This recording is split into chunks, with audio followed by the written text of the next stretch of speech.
La forêt des Landes en proie aux flammes. 4 ans après les méga-feux de 2022, la Gironde se retrouve à nouveau en première ligne. Mais comment expliquer ces incendies d'ampleur qui se répètent?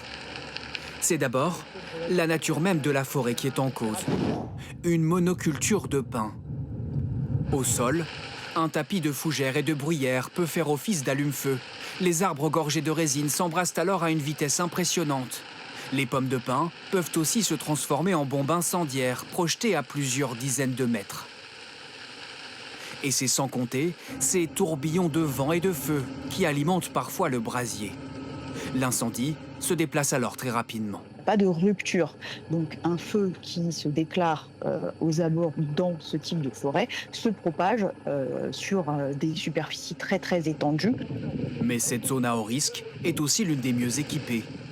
Depuis les incendies de 2022, les forêts de Nouvelle-Aquitaine comptent 360 km de pistes pare-feu supplémentaires, parfois agrandies pour mieux stopper l'avancée des flammes et faciliter le passage des pompiers.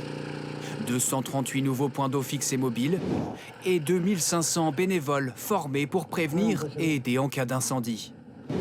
Des moyens importants, mais qui n'empêchent pas les feux dans une région dense qui attire de plus en plus de touristes et d'habitants. Plus il y a de personnes qui sont près des massifs forestiers, plus il y a de départs de feu, puisque 90% des départs de feu sont dus à l'homme, de manière volontaire ou involontaire. Des incendies qui sont aussi de plus en plus violents avec le réchauffement climatique, les vagues de chaleur à répétition asséchant les sols et la végétation.